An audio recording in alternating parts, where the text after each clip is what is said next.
Hello नमस्कार साथियों, good morning all of you. मैं घनश्याम शर्मा जेएमडी स्टडी में आपका हार्दिक स्वागत करता हूं। कैसे हो साथियों? सभी सुरक्षित और स्वस्थ होंगे और अपनी पढ़ाई कर रहे होंगे घर बैठ के आराम से। तो प्यारे साथियों, आपको पता है कि दिल्ली पुलिस की वैकेंसी भी आई हुई है और उसके फॉर्म भरे जा रहे हैं। तो ध्यान रखना है, निर्धारित तय समय में ही आप उसका फॉर्म फिल कर लें ताकि आपको कोई दिक्कत नहीं आए, क्योंकि लास्ट में जाकर के आप फिर क्या है कि नेटवर्क इश्यूज आ जाता है, साइट वगैरह हैक हो जाती है, नेटवर्क अच्छा नहीं आता है, तो फॉर्म भरने में समस्या रहती है।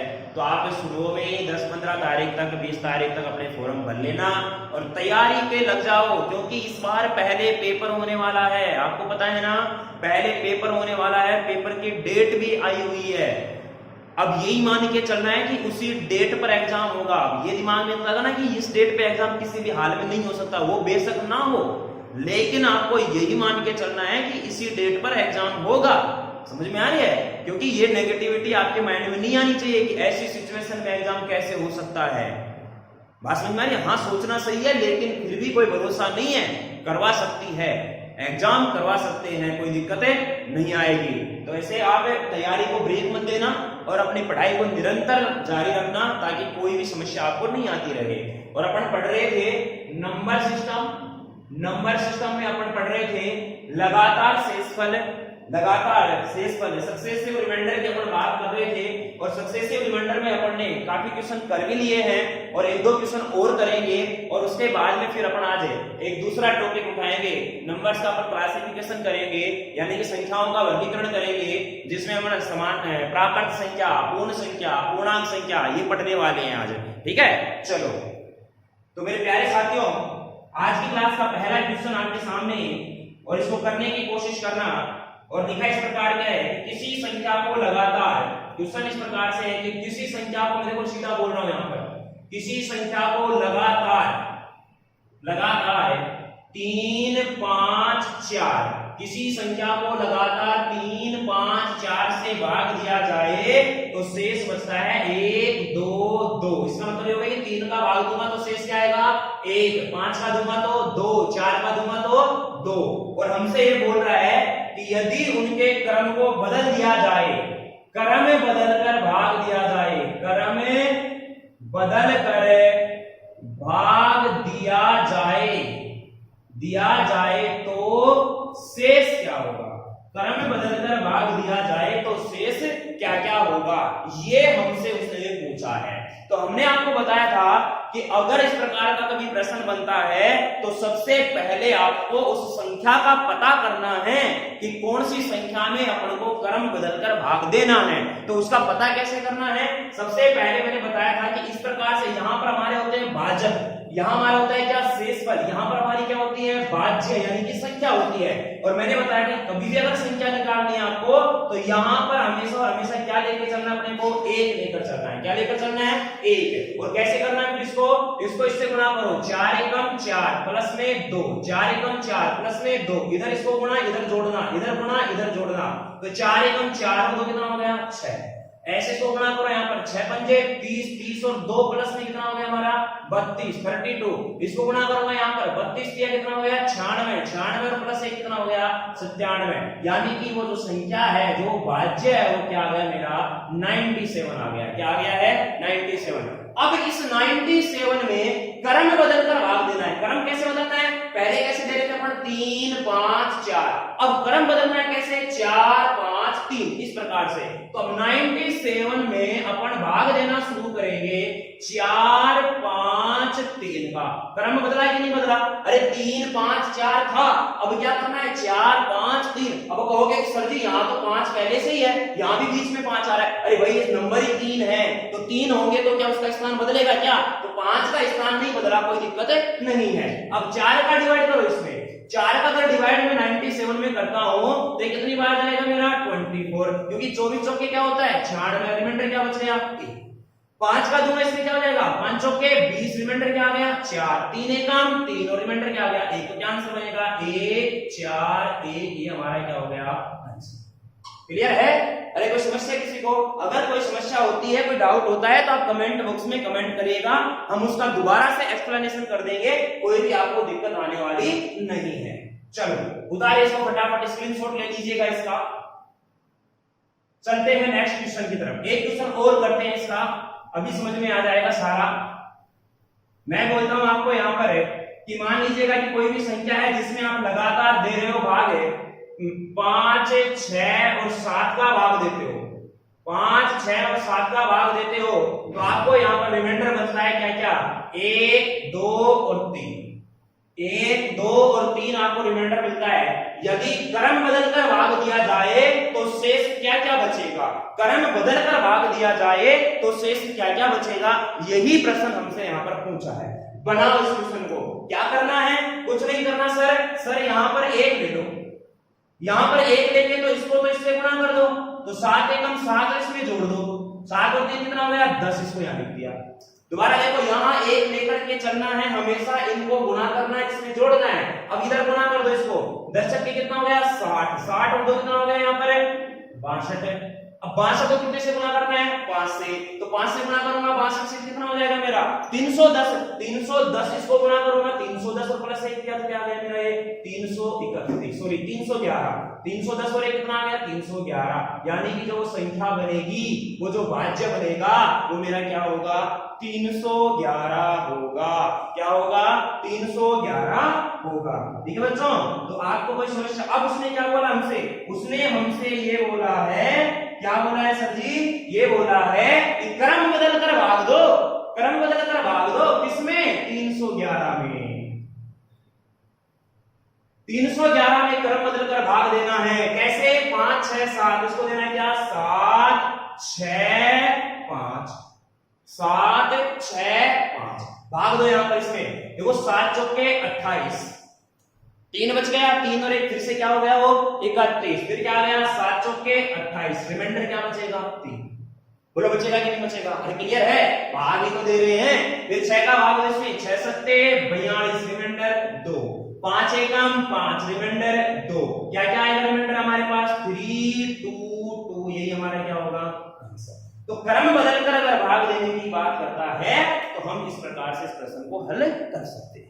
अरे क्लियर है, समझ में आई बात। चलो कोई बात नहीं, एक क्वेश्चन और ले लेते हैं, तो नहीं समझ में आई तो एक छोटा सा क्वेश्चन और ले लेते हैं, देखते हैं अच्छे से क्लियर हो जाएगी सारी की सारी बातें, कोई दिक्कत आपने आने वाली नहीं है। मैंने बोला कि आपको किसी संख्या में अगर भाग देना है किसका 3, 5, 2, तो रिमाइंडर हमारे पास मिलता है क्या क्या, रिमाइंडर हमारे पास मिलता है क्या क्या, रिमाइंडर हमारे पास आता है क्या क्या 1, 3, 0, 1, 3, 0, ये रिमाइंडर मिलते हैं। और हमसे बोल रहा है कि क्रम बदलकर भाग दिया जाए तो रिमाइंडर क्या क्या होगा, ये हमसे पूछा है। क्रम बदलकर, क्रम बदलकर मतलब 3, 5, 2 है, तो फिर 2 किसका देंगे 2 का, फिर किसका देंगे 5 का, और फिर किसका देंगे 3 का, तब हमें रिमाइंडर क्या क्या मिलेगा, ये हमसे उसने पूछा है। चलो ध्यान देना इधर, सबसे पहले वही काम, यहां 1 लेके चलो, इसको इससे गुणा करो, 2 एकम 2 और प्लस में 0 जोड़ा तो 2, गुणा करो इसको 5 दूनी 10, 10 और प्लस 3 क्या आ गया 13, 13 किया 39 प्लस में 1 किया तो क्या आ गया ये 40, क्या आ गया है 40, 40 यहां पर ये भाज्य आ गया। अब इस 40 में अपने को भाग देते हुए चलना है। 40 में 2 का दूंगा तो कितनी बार गया 20, रिमाइंडर क्या आ गया 0, 5 का दूंगा तो कितनी बार गया 4, रिमाइंडर क्या आ गया 0, 3 का दूंगा 3 एकम 3, रिमाइंडर क्या आ गया 1, क्या क्या 0, 0, 1, और ये हमारा क्या होगा। अब समझ में आ गई होगी आपकी कहानी, अरे क्लियर है, चलते हैं। तो अब ये हमसे लास्ट हमारे पास जो सक्सेसिव रिमाइंडर का बच रहा था हमारा क्रमागत शेषफल का, वो हो गया यहाँ पर। अब चलते हैं नया टॉपिक, आज नंबर का क्लासिफिकेशन करना है अपने को, संख्याओं का वर्गीकरण करना है। और संख्याओं का वर्गीकरण मैंने आपको पहली क्लास में बताया था कि संख्याएं वैसे तो हमारी मूलतः 2 प्रकार से होती है, प्राकृत संख्या और काल्पनिक संख्या, सॉरी रियल संख्या, रियल नंबर और इमेजिनरी नंबर, रियल नंबर और इमेजिनरी नंबर, यानी कि कौन कौन सी हो जाएंगी वास्तविक संख्या और काल्पनिक संख्या। और काल्पनिक संख्याएं कुछ होती नहीं है, हमको पढ़नी कौन सी है रियल नंबर पढ़नी है। देखिए हमारे पास क्या क्या हो चुका है, मैंने आपको अंक के बारे में बहुत सारे क्वेश्चन करवा दिए, उसके बाद में इकाई अंक के भी बहुत सारे क्वेश्चन करवा दिए, फिर उसके बाद में अपन ने रिमाइंडर थ्योरम के भी बहुत सारे क्वेश्चन कर लिए हैं। अपन ने 4-5 टॉपिक अपन इसमें कर लिए हैं और अब नया टॉपिक आज शुरू कर रहे हैं, नंबर का क्लासिफिकेशन। और उसमें पहली संख्या हमारी है प्राकृत संख्या। कौन सी संख्या?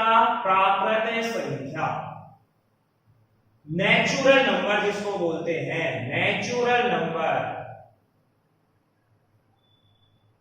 नेचुरल नंबर प्राकृत संख्या, नेचुरल नंबर प्राकृत संख्या। अब ध्यान से समझना इसको, ध्यान से कैसे समझना है मैंने आपको बताया। जैसे मान लो मेरे पास एक वास्तविक संख्या लाइन है, वास्तविक नंबर रियल नंबर लाइन है। इस रियल नंबर लाइन में यहां पर कहीं ना कहीं कोई शून्य होता है, यहां पर होता है पॉजिटिव इंफिनिटी और यहां पर होता है नेगेटिव इंफिनिटी, सॉरी कौन सा? नेगेटिव इंफिनिटी, ठीक है। अब देखना, अगर मैं जीरो के दाईं तरफ जाता हूं, ये राइट साइड है, ये लेफ्ट साइड है, जीरो के दाईं तरफ जाता हूं तो सभी के सभी नंबर मुझे मिलते हैं पॉजिटिव, सभी के सभी नंबर मुझे क्या मिलते हैं? पॉजिटिव। क्या मिलते हैं? पॉजिटिव। अगर मैं इधर चलता हूं तो सभी के सभी नंबर मुझे क्या मिलते हैं? नेगेटिव। क्या मिलते हैं? नेगेटिव मिलते हैं, ठीक है। अब हमें यहाँ पर जो ये होती है ना, ये वास्तविक संख्या लाइन, वास्तविक नंबर रियल नंबर लाइन है, ये वास्तविक संख्या रेखा है। इसका मतलब ये हो गया कि इसके अंदर सभी प्रकार की संख्याएं हैं। सभी प्रकार की से मतलब समझ रहे हो ना, प्राकृत भी है, पूर्ण भी है, पूर्णांक भी है, परिमेय भी है, अपरिमेय भी है, सम भी है, विषम भी है, भाज्य भी है, अभाज्य भी, सारी संख्याएं इसी लाइन पर है। समझ में आ गई? अरे क्लियर है? चलो अब देखना, यहां पर प्राकृत संख्या की बात करते हैं। अगर मैं प्राकृत संख्या की बात करूंगा तो 1 से लेकर के और अनंत तक की जो संख्याएं होती है ना, वो होती है मेरी प्राकृत संख्या, नेचुरल नंबर होती है। अगर मैं इसी संख्याओं में अगर मैं शून्य को शामिल कर लेता हूं तो शून्य को शामिल कर दूंगा तो ये मेरी हो जाएगी होल नंबर, पूर्ण संख्या। अगर मैं इन सभी को नेगेटिव नंबर भी ले लेता हूं साथ में, प्लस मतलब माइनस इंफिनिटी से लेकर के अगर मैं प्लस इंफिनिटी की बात करता हूं तो ये हो जाएगा मेरा इंटीजर नंबर। कौन सा नंबर? इंटीजर नंबर, पूर्णांक संख्या हो जाएगी। कौन सी हो जाएगी? पूर्णांक। फिर आगे चलेंगे तो सम और विषम। प्राकृत संख्या को ही दो में बांट दिया, सम में और किसमें? विषम में। सम में और किसमें? विषम में, क्योंकि प्राकृत संख्या सम और विषम से निकलेगी। अरे क्लियर है? चलिएगा, तो ये हमारे पास इस प्रकार से एक वास्तविक संख्या रेखा होती है और इस वास्तविक संख्या रेखा से ही अपन नंबर्स का क्लासिफिकेशन करते हैं। और यहां पर इस प्रकार से हम एक एक चीज को पढ़ते हुए चलेंगे। सबसे पहले है हमारी प्राकृत संख्या। प्राकृत संख्या की अगर मैं बात करता हूं तो प्राकृत संख्या हमारी क्या होती है? अगर मैं इसकी डेफिनेशन की बात करूं तो आप लिख सकते हो कि वे संख्याएं जो 1 से प्रारंभ होकर अनंत तक जाती हैं, यानी कि इसमें प्राकृत संख्याओं का जो समुच्चय बनेगा हमारा, वो समुच्चय क्या होगा? 1 2 3 4 5, ये किससे? अनंत तक, पॉजिटिव इंफिनिटी तक। तो प्राकृत संख्याओं का जो समुच्चय, इसको किससे डिनोट करते हैं? कैपिटल एन से। ध्यान रखना, किससे डिनोट करते हैं? कैपिटल एन से, प्राकृत संख्या को। ठीक है बच्चों, चलो तो मेरे प्यारे साथियों, बात अगर करें अपन इसमें आगे और तो देखना, यहां पर अब हमारे पास प्राकृत संख्याओं से बहुत अच्छे अच्छे क्वेश्चन बनते हैं और इंपॉर्टेंट है। अगर प्राकृत संख्या से क्वेश्चन बनता है, एक बनता है हमारा परिमेय और अपरिमेय से, इन दो से तो बहुत अच्छे अच्छे क्वेश्चन यहां से बनने वाले हैं। तो पहला जो हमारे पास प्राकृत संख्या में पढ़ेंगे अपन, ये पहला अपन पढ़ेंगे लगातार, लगातार n प्राकृत, लगातार n प्राकृत संख्याओं का योग। अब जैसे ही मैं प्राकृत संख्या की बात कर रहा हूं तो सारी की सारी प्राकृत संख्याएं कैसी होती हैं? धनात्मक होती हैं। सभी की सभी प्राकृत संख्याएं कैसी होती हैं? धनात्मक होती हैं। ध्यान रखना, कैसी होती हैं? धनात्मक। तो लगातार इन प्राकृत संख्याओं का योग हमसे पूछता है।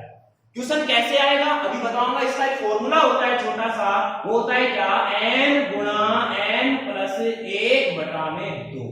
इसको आपको याद रखना है, याद रखना है। लेकिन क्वेश्चन आपको किस फॉर्मूले से करने हैं वो मैं बताऊंगा आपको, लेकिन ये आपको क्या करना है? याद रखना है। अब सर जी प्रश्न कैसे आते हैं? जैसे मान लो मैंने एक उदाहरण दिया इसका एक छोटा सा एग्जांपल मैं आपके सामने लेके चलूं। तो एग्जांपल मैंने लिखा यहां पर 1 प्लस में 2 प्लस में 3 प्लस में 4, प्लस में 5, प्लस में 6, प्लस में 7, प्लस में 8। इसका मुझे निकालना है मान। इसका मुझे क्या निकालना है? मान। अब देखना है यहां पर। अब एक तो तरीका हमारा क्या होगा, सर इन सभी को जोड़ दो। ठीक है, सभी को जोड़ते हैं यहां पर। 1 और 2 3 3 6 4 10 10 और 5 15 6 21 और 7 28 8 कितना हो गया? 36। यानी कि 36 हमारा इसका क्या बन गया? ध्यान से समझना चीजों को, एक एक बात को आप समझना। इस एक ही क्वेश्चन से मैं सभी के सभी कॉन्सेप्ट क्लियर कर दूंगा आपके। अब मुझे एक बात बताना, आप कहो कि सर जी तो छोटी सी संख्या है, अगर मान लो मैं ये बोल दूं 1 + 2 + 3 + 3 4 + डैश डैश डैश प्लस में 100 तक, यानी कि एक बात सीधी बोल दूं कि 1 से 100 तक की संख्याओं का योग ज्ञात करो। अब क्या वहां पर आप जोड़ने बैठोगे क्या सभी को? नहीं, ऐसा कतई नहीं करना अपने को, बिल्कुल कतई नहीं करना है। क्या करना उसके लिए? उसके लिए हमें फॉर्मूले का यूज करना है। अगर आप फॉर्मूले का यूज करना है, सबसे पहले मैं इसका यूज बता रहा हूं और फिर अपने को कैसे सवाल, कैसे प्रश्न को करना है, क्योंकि जरूरी नहीं है कि वो संख्या हमेशा 1 से ही शुरू करके देगा। संख्या अपने को बीच में से भी उठा करके दे सकता है। तो फिर उस कंडीशन में फिर कंडीशन चेंज हो जाएगी, और कंडीशन चेंज हो जाएगी तो फिर वहां तरीका दूसरा लगेगा। तो अपने को ऐसा यूनिक मेथड करना है जो संख्या चाहे 1 से शुरू हो चाहे बीच में से शुरू हो, लेकिन लगातार होनी चाहिए। लगातार का मतलब उसके बीच का अंतर समान होना चाहिए। उसके लिए अपने को एक यूनिक मेथड है, चाहे वो 1 से शुरू करे लगातार, चाहे बीच में से उठा करके लगातार शुरू करे। हमें तो केवल एक मेथड से उसको हल करना है, वो बताऊंगा मैं अभी। फिलहाल लेकिन सूत्र का यूज करना सीखो। ये याद इसलिए रखना है क्योंकि कई बार वो सीधा सीधा हमसे प्रश्न पूछ लेता है कि बताइए लगातार n प्राकृत संख्याओं का योग निम्न में से होगा। इस प्रकार से हमारे पास 4 ऑप्शन दे देगा, जिस ऑप्शन में ये मिलेगा उसको अपन टिक कर देंगे। इसलिए आपको ये याद रखना है। ये पूछा भी जा चुका है, ये पूछा भी जा चुका है बहुत दिन पहले, बहुत मतलब कि अब से आजकल ऐसे क्वेश्चन नहीं आते हैं, लेकिन हो सकता है पूछ ले, कोई भरोसा नहीं है एग्जामिनर का।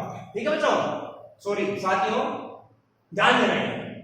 अब मैं इसका यूज करना बता रहा हूं। देखो n जो होता है ना, इसमें ये n होता है संख्याओं की संख्या, कि अपन ने जो संख्याएं ली है ना वो कितनी संख्याएं ली हैं। ठीक है, तो n का मान देखो कितनी संख्याएं ली अपन ने, यहां पर 1 से 8 तक है, तो n का मान मुझे यहां पर क्या मिल गया? 8 मिल गया।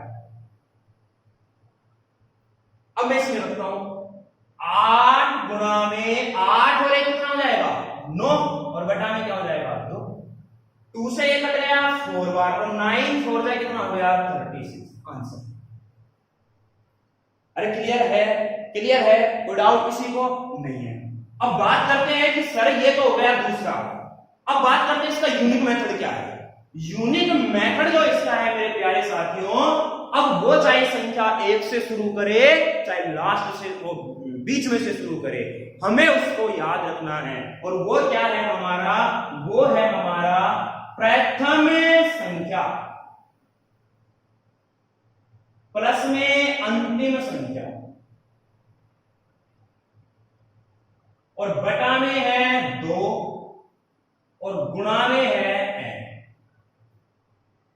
ये आपको याद रखना है। अब इस वाले तरीके से चाहे वो क्वेश्चन को बीच में से उठाकर दे, बीच का मतलब समझ रहे हो ना, वो इस प्रकार से दे सकता है जैसे दे दिया उसने 31 प्लस में 32 प्लस में 33 प्लस में 34 प्लस में डैश डैश डैश प्लस में 80। इसका योग याद करो, इस प्रकार से क्वेश्चन दे दे, तब अपने को ये वाला लेना है काम में। तब नहीं, चाहे ये कहीं से भी शुरू करे, हमें तो इसको ही यूज करना है। क्यों? यहां n क्या होगा? n वही होगा संख्याओं की संख्या, कि अपन ने कितनी संख्याएं लेकर के इसको हल किया है। अब ध्यान से समझो, प्रथम पद बोलो इसमें क्या है? 1। प्रथम पद इसमें क्या है? 1 है। अंतिम पद इसमें क्या है? 8 है। प्लस में बटा में 2 और गुणा में n का मान संख्याओं की संख्या, कि अपन ने कितनी संख्याएं ली हैं। तो 1 से लेकर 8 कितनी संख्याएं ली हैं? 8। 2 से कटा 4, 8 और 1 9, 9 4 जा कितना गया? 36। बोलो बात समझ में नहीं है? यहां पर भी 36, यहां भी 36 और यहां पर भी 36, कैसे ही कर लो आंसर नहीं बदलेगा। लेकिन याद रहे, इस वाले तरीके से आपको तभी करना है जब वो संख्या 1 से लगातार चल रही हो। एक से लगातार चल रही हो तभी ये वाला तरीका, ये सूत्र लगाना है। अन्यथा अगर मान लो ये वाला लगा दिया और इसमें आपने बोल दिया यहाँ पर n का मान उठा करके देख लिया कि 31 से 80 जा रहा है, n का मान 50, संख्याएं 50 है, अगर आपने कर दिया 50 गुणा 51/2 तो आंसर हो जाएगा गलत। क्लियर है? Very good. तो बात समझ में आई कि नहीं आई? आ गई सर। अब देखिए इसमें और क्वेश्चन कैसे कैसे बनते हैं। अब हम इसको आपको करवाते हैं याद। अब याद कैसे होगा सर? प्रैक्टिस करेंगे तब याद होगा। तो अब हम प्रैक्टिस करवाएंगे और आपको याद भी करवा देंगे, याद भी हो जाएगा। अरे समझ में आ रही है? बातें समझ में आ रही हैं क्या? चलो करते हैं नेक्स्ट क्वेश्चन। इसको हटा देता हूं मैं। याद रखना लगातार n प्राकृत संख्याओं का योग का सूत्र होता है n गुणा n प्लस 1 अपॉन में 2, n गुणा n प्लस 1 अपॉन में 2। प्राकृत संख्या पर पढ़ रहे हैं। प्राकृत संख्याएं क्या होती हैं? वे संख्याएं जो 1 से शुरू होकर अनंत तक जाती हैं प्राकृत संख्याएं कहलाती हैं। प्राकृत संख्या को बड़े अक्षर कैपिटल N से डिनोट यानी प्रदर्शित करते हैं और प्राकृत संख्याएं हमेशा क्या होती हैं? धनात्मक होती हैं। सबसे इंपॉर्टेंट बात है कि प्राकृत संख्या हमेशा पॉजिटिव होती है। ये कथन के रूप में क्वेश्चन पूछा जा चुका है। ठीक है बच्चों, चलिएगा अगले क्वेश्चन की तरफ बढ़ते हैं। और क्वेश्चन हमारा इस प्रकार से है कि 1 से 100 तक, 1 से 100 तक की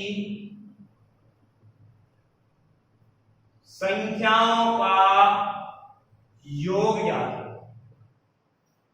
1 से 100 तक की संख्याओं का योग ज्ञात करो। और इसका मतलब हमसे क्या पूछा है? वो 1 plus 2 plus 3 plus 4 plus 5 plus ऐसे डैश डैश डैश प्लस में 100, इसका हमसे मान पूछ रहा है। तरीका एक तो देखो, 1 से अगर शुरू हो रही है तो आप n गुणा n प्लस 1/2 लगा सकते हो। अगर वो लगातार चल रही है तो लगातार का मतलब उनके बीच का अंतर समान होना चाहिए। ठीक है? और 1 से लगातार जा रही है तो आप n गुणा n प्लस 1/2 लगा सकते हो। लेकिन आपको वो याद रखना है तरीके से करना कैसे है। उस तरीके से पहला पद प्लस में अंतिम पद बटा 2 गुणा में n से फायदा क्या होगा? उससे क्या होगा कि चाहे क्वेश्चन कहीं से भी शुरू हो जाए तो उसमें अपने को ये लोचा नहीं रहेगा। ये चीज दो बातें याद नहीं रखनी पड़ेगी। क्या ये लगातार है, 1 से शुरू हो रहा है कि नहीं हो रहा है, तो उसमें यह फायदा हो जाएगा। तो मुझे बताना प्रथम पद क्या है? 1, अंतिम पद क्या है? 100 बटा में 2 गुणा में n का मान। n क्या होता है? संख्याओं की संख्या की अपन ने संख्याएं कितनी ली हैं, तो बताना 1 से 100 तक की बात करा तो 100 ले ली। ये मेरा क्या हो जाएगा? 101 गुणा में 50, 2 से कट गया 50, तो ये क्या आ जाएगा आंसर इसका? 50। अरे क्लियर है? कोई समस्या किसी को नहीं है? अगर मान लो मैं 1 से 1000 तक की बात करूं, कितने तक की? 1 से 1000 तक की, तो पहला पद क्या हो जाएगा? 1, अंतिम पद 1000, तो क्या हो जाएगा ये? 1001 बटा 2। नंबर कितने हैं टोटल? 1000, 2 से कटा कितनी बार? 500 बार। तो क्या आ जाएगा मेरा? 500 आंसर। कुछ करना ही नहीं है, बिल्कुल आसान बातें चल रही है हमारी। ठीक है बच्चों? अब बोले कि सर अगर बीच में से शुरू हो जाए तो फिर क्या करना है? चलो वो भी क्वेश्चन लिखते हैं हम, वो भी क्वेश्चन हम उठा लेते हैं। ध्यान से समझना मेरे प्यारे साथियों, मैं बता रहा हूं, आप बस एक चीजों को सीक्वेंस से पढ़ते हुए चलोगे ना, आपको कहीं पर भी समस्या नहीं आने वाली। सीक्वेंस बना करके आप चीजों को सीखते हुए चलो और फिर उनकी धीरे उसकी प्रैक्टिस करते हुए चलो। क्योंकि आप सीक्वेंस से चलो पढ़ भी लेंगे, लेकिन इसके लिए प्रैक्टिस भी आपको जरूरी है। क्योंकि बिना प्रैक्टिस के आप चीजों को सीख नहीं पाओगे। जो अपने को रट्टे मारने वाली है ना, सूत्र वगैरह जो रटते हैं, वो रटने से याद नहीं होंगे कभी भी। आपको वो चीजें उसकी प्रैक्टिस करनी पड़ेगी, यानी कि उस सूत्र की अप्रोच बार बार अगर आप किसी क्वेश्चन में लगाओगे ना, तो वो आपको बहुत बेनिफिशियल होगा और आपके लिए वो बहुत जल्दी लर्न हो जाएगा, आपको बहुत जल्दी वो याद भी हो जाएगा और उसके भूलने के आसार बहुत कम रहेंगे। ठीक है? लेकिन अगर आप रट्टे मार के जा रहे हो, 1-2 प्रश्न कर लिए और रट लिया सूत्र को, यहाँ ऐसा प्रश्न आएगा तो ऐसा होगा, ये प्रश्न आएगा तो ये होगा, ये आएगा तो ये, कितना रटोगे आप? कितना रटोगे? मैथ कोई इतनी सी थोड़ी है, 10-5 पन्नों की, अरे 10-15 पन्ने हैं, रट लिया चल गया काम। मैथ्स बहुत बड़ा सब्जेक्ट है, बात समझ में आ रही है। अपने लिए यहाँ पर कंपटीशन में भी बहुत अच्छे अच्छे क्वेश्चन बनते हैं, तो इसलिए रटने नहीं है, चीजों को समझना है। अगर कॉन्सेप्ट आपको समझ में आ रहा है ना, तो ये मान के चलना कि आपके लिए वो चीज आसान हो जाएगी। ठीक है, चलिएगा करते हैं नेक्स्ट क्वेश्चन। मैंने लिखा भी उदाहरण दिया था मैंने भी एक आपको, 21 प्लस में 32 प्लस में 33 प्लस में डैश डैश डैश प्लस में 79 प्लस में, इसका मुझे निकालना है। इसका मुझे क्या निकालना है, मान। चलो निकालो, क्या आता है। कुछ नहीं करना सर जी, प्रथम पद देखो, देखो मेरे प्यारे साथियों, प्रथम पद है 31, अंतिम पद क्या है 80, अपॉन में क्या है 2। वैसे मैं लिखवा रहा हूं, लिखने की जरूरत भी नहीं है, तो आपको 31 और 80 को जोड़ दो। 31 और 80 को जोड़ूंगा तो मेरा क्या हो जाएगा 111, और गुणा में n, n क्या होगी संख्याओं की संख्या। अपन संख्याएं कितनी ले रहे हैं, अरे 31 से 80 तक ले रहे हैं, ध्यान दो इधर। एक तो मैं बोल रहा हूं आपको 1 से 100 तक, 1 से 100 तक, लेकिन मैं बोल रहा हूं आपको 1 से 100 के मध्य। ध्यान रखना, इन दोनों में रात दिन का अंतर है। अगर आपको ये चीज नहीं समझ में आई ना, तो आप क्वेश्चन गलत कर बैठोगे, इस बात का विशेष ध्यान रखना है। अभी मैं क्वेश्चन नहीं करवाऊंगा आपको, ध्यान से समझना मैं क्या कह रहा हूं। 1 से 100 तक की जब बात कर रहा है, तो उसमें 1 भी शामिल है और 100 भी शामिल है, यानी कि यहां पर अगर आप n का मान लोगे तो क्या होगा 100 होगा। क्या होगा 100 होगा। अब वो बोला 1 से 100 के मध्य, अगर मध्य की बात कर रहा है तो उसमें 1 भी शामिल नहीं होगा और 100 भी शामिल नहीं होगा, तो इस कंडीशन में n का मान क्या होगा 98। क्यों? क्योंकि 1 हट गया और क्या हो गया, हट गया 100 हट गया। दो संख्याएं अपन ने हटा दी, दो संख्याएं हटा दी, तो कितना हो गया n का मान 98 होगा। तो मुझे बताना यहाँ 31 से 80 तक है या 31 से 80 के मध्य है, बात समझ में? तो ये 31 से कहां है 80, तो बताना n का मान आप सीधा निकाल सकते हो, कितना आ जाएगा 50। रहेगा कि नहीं आएगा? क्योंकि आप ये मान के चलो कि 31 से नहीं 1 से 80 तक है, 1 से 80 तक टोटल 80 संख्याएं हो गई, लेकिन शुरू ये कहां से हो रही 31, तो इससे पहले कितने थे 30 थे, तो 80 में से 30 को माइनस कर दो, कितना आ जाएगा 50। ऊपर मेरा बन गया कितना, ये 111 अपॉन में 2 से इसको काट दो ना, बार बार क्यों लिखे हम 25, इसको 25 से मल्टीप्लाई कर दो, 25 से मल्टीप्लाई करूंगा तो देखो 25 5 2 25 7 2 25 7 कितना आ गया 2775। समझ में आ गई बात? अरे आ गई ना? अरे क्लियर है? कोई समस्या किसी को यहाँ पर नहीं है सर जी। तो ऐसे क्वेश्चन हमसे पूछ लिए जाते हैं। अब जैसे मान लो छोटा सा क्वेश्चन मैंने लिखा है यहाँ पर 61 प्लस में 62 प्लस में 63 प्लस में डैश डैश डैश प्लस में 100। चलो इसका मान निकाल के बताओ फटाक से क्या होगा। अगर आप इसके बेसिक कॉन्सेप्ट पर जाओगे तो वही तरीका होगा, पहले 1 से 80 का निकालो, 1 से 80 का निकालने के बाद 1 से 30 का निकालो, और जो 1 से 80 का योग आया है उसमें से 1 से 30 का योग घटाओ। तो अपने को इतना क्यों करना है, सीधा याद रखो ना, प्रथम पद प्लस में अंतिम पद बटा 2 गुणा में n। n क्या होगा, संख्याओं की संख्या, कितनी संख्याएं अपन ले रहे हैं वो n का मान हो जाएगा हमारा। बनाओ इसको फटाक से। देखो यहाँ पर 61 और प्लस 100, प्रथम पद 61, अंतिम पद 100, कितना हो जाएगा ये 161 अपॉन में 2 इंटू n। ये सबसे बड़ी बात, अगर ये निकालना सीख गए ना तो ऐसा क्वेश्चन आप कभी गलत नहीं करोगे।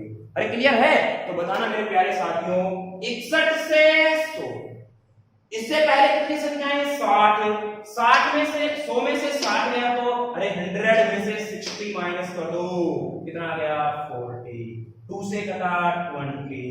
देखो यहाँ पर 1 0, 2 1 जा 2, 2 6 जा 12 का 2 1 2 1 जाओ 2 और 1 1 3। अरे क्लियर है? कोई डाउट किसी को है क्या? नहीं है, चलो कोई बात नहीं। एक क्वेश्चन फिर से समझना। अब थोड़ा सा मैं इस क्वेश्चन को चेंज कर रहा हूं यहां पर, और उस प्रश्न को समझने की कोशिश करना, आंसर निकालना। क्वेश्चन मैंने आपके सामने लिखा कि 1 से 100 के मध्य की सभी संख्याओं का योग ज्ञात करो। देखो क्वेश्चन का भी फर्क है, एक फर्क है क्वेश्चन में भी। सर जी क्या फर्क है? अगर मान लो मैं आपसे बोलूं कि 1 से 100 के मध्य की संख्याओं का योग ज्ञात करो, केवल मैंने ये बोला आपसे, क्या बोला? 1 से 100 तक की 1 से 100 के मध्य की संख्याओं का योग ज्ञात करो। अब आपको क्या पता कि 1 से 100 के मध्य वो कौन सी संख्याओं का योग हमसे पूछ रहा है? ये कंफर्म कर सकते हो क्या आप? कभी ऐसा कंफर्म नहीं हो सकता। क्यों? क्या पता वो कौन सी संख्याओं का योग पूछ रहा है। लेकिन अगर जैसे उसने बोल दिया यहां पर कि 1 से 100 के मध्य की सभी संख्याओं का, अब मुझे पता लग गया कि 1 से और 100 के मध्य जितनी भी संख्याएं आती है ना, उन सभी का योग याद करना है। लेकिन अगर ये सभी नहीं लिखेगा ना, तो भी आपको वैसे ही करना है, क्योंकि उसका पूछने का उद्देश्य ही वही है, ठीक है ना। लेकिन आपको कंफ्यूज करने के लिए वो यहां से ये शब्द हटा सकता है, ठीक है, लेकिन आपको कंफ्यूज नहीं होना है।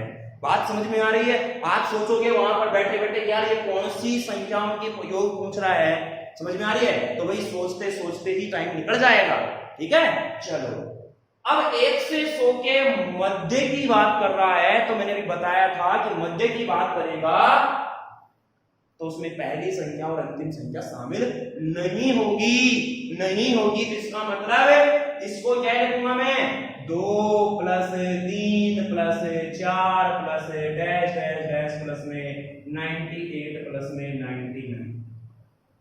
इसका मतलब हमसे ये पूछा उसने। अरे समझ में आ रही है ना?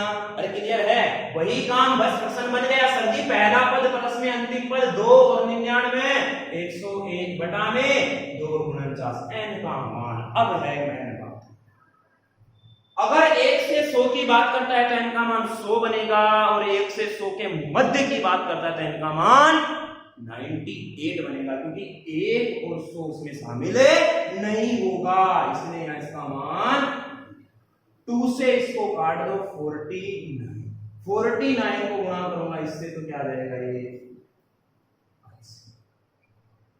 अरे क्लियर है? तो समझ में आ गई ना बात?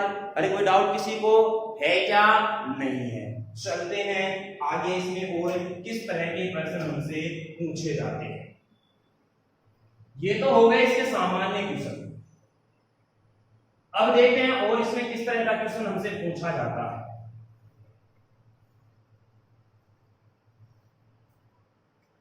क्वेश्चन हमसे दिया उसने, ध्यान से समझना इस क्वेश्चन को। 1 + 2 + 3 + 4 + डैश डैश डैश प्लस में, चलो मैं यहां ले लेता हूं 25, और प्लस में 24 प्लस में 23 प्लस में 22 प्लस में डैश डैश डैश प्लस में 2 प्लस में 1, इसका हमें निकालना है। ध्यान से समझना, पहले इसका जो मेन कॉन्सेप्ट है, जो बेसिक मेथड है इसका, उसको ध्यान से समझना। और फिर मैंने आपको पहले ही बोल रखा है कि अगर आप किसी चीज को शॉर्ट तरीके से करना चाहते हो, शॉर्ट मेथड से करना चाहते हो या ट्रिक से करना चाहते हो, तो उसके लिए आपको चीजें याद रखनी पड़ती है, कंडीशन आपको याद रखनी पड़ती है, और यहां पर भी आपको कंडीशन याद करवाई जाएगी। अब समझना कैसे इस प्रश्न को ट्रीट करना है। प्यारे साथियों, दोस्तों ध्यान देना, क्या मैं इसको 2 श्रृंखला बना सकता हूं, 1 से लेके 25, और एक बना सकता हूं मैं इधर से 1 से लेकर 24, और दोनों का योग निकालना है। तो मेरे प्यारे साथियों मुझे बताना यहां पर n का मान कितना होगा। सर जी n का मान यहां होगा 20, यहां सर जी n का मान कितना होगा 24, होगा कि नहीं होगा? अब मुझे बताना इसका योग निकालना है। क्या ये 1 से लेके 25 तक लगातार है? बोले सर हाँ है। तो पहला पद प्लस अंतिम पद, पहला पद 1 और अंतिम पद 25, 25 और ये कितना हो गया सर जी 26, सर 26 बटा में 2, n का मान सर 25, और ये प्लस हो रहा है, किसको कर दो प्लस। यहां पर मुझे बताना 1 से 24 तक लगातार है, तो बताना यहां पर पहला पद प्लस अंतिम पद, या पहला पद प्लस अंतिम पद कैसे ले लो, जोड़ना जोड़ना वैसे ही है। तो 24 और कितना हो गया ये 25/2। सर जी n का मान कितना आ गया 24। इतनी बात अगर समझ में आ गई है तो आगे बढ़े। अरे क्लियर है, चलो इसको हल करेंगे। देखो 2 से ये कट गया कितनी बार मेरा 13 बार, ये 2 से कट गया इधर मेरा कितनी बार 12 टाइम 12 बार। 25 को 13 से गुणा करना है, 25 दिया 75 का 5 हासिल 7, 25 से कम 25 और 7 कितना हो गया 32, कितना आ गया 325। और प्लस में इसको गुणा करूंगा 12 से तो देखो 25 जाएगा 250 और 50 कितना आ गया 300, और इन दोनों को जोड़ूंगा तो ये क्या आ गया मेरा 625। ये इसका बन गया क्या आंसर। ये तो हो गई इसकी कहानी कि कैसे ये प्रश्न बनाना है और कैसे इसको हल करना। अब बात ये आती है कि सर इस प्रकार से करेंगे तो ये तो कम से कम हमें 1 मिनट का समय ले रहा है। भाई 1 मिनट भी नहीं लेगा तो कम से कम ये 40 से 45 सेकंड निकाल जाएगा, क्योंकि अगर कैलकुलेशन स्पीड अच्छी है तो इतना समय आराम से 30, 35, 40 सेकंड का समय ले लेगा ये। लेकिन हमें तो करना है 10 से 15 सेकंड के लिए, तो उसके लिए क्या करें। अब उसके लिए आपको कंडीशन याद रखनी है। कंडीशन नंबर 1 हमारी ये रहेगी कि अगर मान लीजिएगा कि कोई भी सीरीज या कोई भी क्वेश्चन या श्रृंखला दे रखी इस प्रकार से, अगर वो 1 से लगातार बढ़ते हुए किसी बड़ी संख्या या अधिकतम संख्या पर जाने के बाद वापस वहां से लगातार उतरते हुए 1 पर आ जाती है। क्या कह रहा हूं ध्यान से सुनना, ये रट्टे नहीं मार रहे कि सर 1 से शुरू होकर 1 पर खत्म हो जाए तो बड़ी संख्या को पकड़ो, समझ में आ रही है। लेकिन शर्त क्या है, 1 से लगातार बढ़ के अंतिम संख्या पर जाए, बड़ी संख्या पर जाए, लेकिन उस बड़ी संख्या से ही लगातार उतरनी चाहिए, वहां पर गैप नहीं होना चाहिए। जैसे 24 है, 24 के तुरंत 25 है, 25 से तुरंत पहले क्या आता है 23, सॉरी 24 में क्या आता है 23 में क्या आता है 22 में क्या आता है 21, ऐसे लगातार उतरते हुए कहां पर आए 3 पर आए। समझ में आ रही है, ये कंडीशन नहीं होनी चाहिए। क्वेश्चन इस प्रकार से बना सकता हो 1 प्लस में 2 प्लस में 3 प्लस में 4 plus dash dash dash plus में 30 प्लस में 39 प्लस में 38 प्लस में 37 प्लस में dash dash dash plus 2 plus 1। अरे ये भी 1 से शुरू हुआ 1 पर ही खत्म हुआ। लेकिन ध्यान दो 1 से 30 तक तो गया, लेकिन अब कहां से शुरू कर रहा है 39 से शुरू कर रहा है। क्या ये लगातार उतर रहा है क्या नीचे, नहीं, यहां गड़बड़ हो जाएगी। इसलिए मैंने आपको पहले ये तरीका सिखाया है कि अगर ऐसा क्वेश्चन बन जाए तो आपको इसी प्रकार से करना पड़ेगा, उसका कोई ऑप्शन नहीं है। अरे क्लियर है। लेकिन अगर जहां अपने को ऑप्शन मिल रहा है कम समय में करने का तो वहां उसका यूज करना चाहिए। तो मेरे प्यारे साथियों, अब यूज कैसे करना है समझ में आ गया ना आपको। शर्त क्या होनी चाहिए, शर्त ये होनी चाहिए कि कोई भी संख्या या श्रृंखला जो दी गई है वो 1 से लगातार बड़ी संख्या पर जाने के बाद वहीं से लगातार 1 पर वापस आ जाए उतर के। तो जो बड़ी संख्या होती है ना उसका स्क्वायर कर दो, तो ये 25 का स्क्वायर कितना आ जाएगा 625, और यही हमारा क्या होगा आंसर। कुछ नहीं करना, आंसर आ गया। अरे समझ में आ गई बात, अरे क्लियर है। मैंने लिखा अगला क्वेश्चन, चलो देखो। मैंने आपको पूरा इसका डिटेल मेथड बता दिया, और जो जहां पर अगर शॉर्ट लग रहा है ना वहां पर अपन लगाएंगे भी और बताएंगे भी चीजें। आपको कहीं टेंशन लेने की आवश्यकता नहीं है, आपको बिना कहे ही यहाँ पर सब कुछ बता दिया जाएगा। मैंने लिखा है यहाँ पर 50, लिखा 49, 48, 47 डैश डैश डैश। बताओ इसका आंसर क्या होगा। शर्त देखो, क्या 1 से लेकर लगातार 50 बड़ी संख्या तो यहाँ से क्या लगातार उतर रही है क्या, हाँ सर जी उतर रही है। कुछ नहीं करना, बड़ी संख्या क्या है 50 का स्क्वायर कर दो, कितना आ गया 25 आंसर। क्लियर है। मैंने लिखा यहाँ पर 1 plus 2 plus 3 plus 4 plus dash dash dash plus में 100 प्लस में 99 प्लस में 98 प्लस में 97 plus dash dash dash plus 2 plus 1। बताओ इसका योग क्या होगा। बोले सर लगातार जा रही है, लगातार उतर रही है, बड़ी संख्या को पकड़ो। बड़ी संख्या सर जी 100 का कर दो सर जी, स्क्वायर कितना आ गया 10,000। That's all. मैंने लिखा यहाँ पर 1 plus 2 plus 3 plus dash dash dash plus में 40 प्लस में 49 प्लस में 48 प्लस में 47 प्लस में डैश डैश डैश प्लस में 2 प्लस में 1। किसका मान ये हमसे पूछ लिया। अब ध्यान देना, हम रट्टे मार जाते हैं और ये देख के यार एक से जा रहा है, एक पर ही खत्म हो रहा है। सर ने हमें बताया था बड़ी संख्या का वर्ग कर दो आंसर आ जाएगा। अब बड़ी संख्या सर जी इसमें तो 49 है, 49 का वर्ग कर देते हैं, टिक कर आते हैं। दशा देखो, सबसे बड़े मजे की बात कि पहले ही ऑप्शन में मिलेगा आपको और आप खुशी खुशी उसको टिक करके आ जाओगे और फिर मिलेगा हमें 0 तो मिलेगा ही, साथ में उसका आधा 1/4 और काट के ले जाएगा वो। तो यहां पर आपको नेगेटिव नहीं करनी है। एग्जाम में ज्यादा से ज्यादा ध्यान देना है किस पर कि नेगेटिव अपन कम से कम करें। क्लियर है? चलो तो सर होगा कैसे? तरीका वही जो मैंने बताया था। यहां से बताना है n का मान कितना होगा, 2 सीरीज बना लो, इधर भी 2 एक इधर।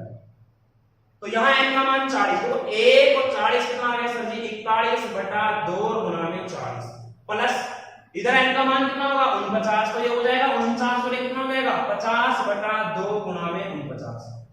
2 से 1 कट गया, 41 गुना कितना हो गया? 82, 820। ये 25 नाम 225 का 5 हासिल 22 और 25 के 100 22 कितना हो गया? 122। 820 और 1225, 8 और 12 कितना हो गए? 2045 आंसर। ऐसे अपने क्वेश्चन हो गया। समझ में आ गई बात? अरे क्लियर है? फटाफट इसका स्क्रीनशॉट लो।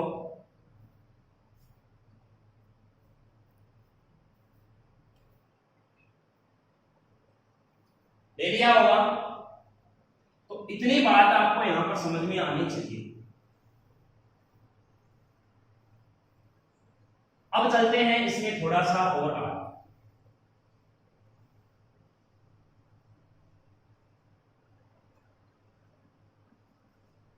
ठीक है, चीजें बिल्कुल आसान है, कुछ भी हार्ड नहीं है, बस एक समझने की बातें होती हैं।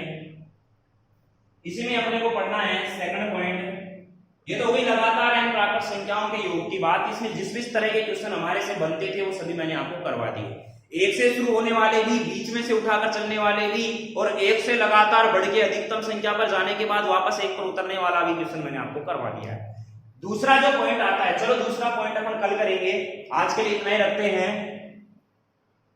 आराम से आप पढ़ो और कोई समस्या हो तो आप कमेंट बॉक्स में कमेंट करिएगा। और कोई भी किसी भी प्रकार का आपको सजेशन देना हो या कोई टॉपिक से रिलेटेड कोई मैसेज करना है तो आप बिल्कुल करिएगा। हम उसके ऊपर बेशक जरूर आपकी बात को मानेंगे, क्योंकि आप हो तो ही हम हैं और ये आपका अपना चैनल है। वीडियो अच्छी लगे, क्लास अच्छी लगे तो उसको लाइक किया करो, शेयर किया करो और सब्सक्राइब बढ़ाओ उसके चैनल के। ठीक है बच्चों, सॉरी साथियों, आपका ही सहारा। आप अगर जुड़े रहोगे तो हम आपके साथ जुड़े रहेंगे। आपको अच्छा से अच्छा बेस्ट कंटेंट आपके सामने यहाँ पर उपलब्ध करवाया जाएगा। आप बिल्कुल भी टेंशन ना लें, धीरे धीरे सारी क्लासें अवेलेबल हो जाएंगी। जो चल रहा है उसको एंजॉय कीजिएगा और कोई भी समस्या रहती है तो आप कमेंट बॉक्स में कमेंट कीजिएगा। और घर पर रहो, स्वस्थ रहो, सुरक्षित रहो, कोई फालतू की बातों में ध्यान देना नहीं है और अपनी पढ़ाई को अपने साथ निरंतर जारी रखना है। ठीक है साथियों, मिलते हैं नेक्स्ट एपिसोड में। तब तक के लिए देखते रहिएगा JMD study. Bye bye, take care.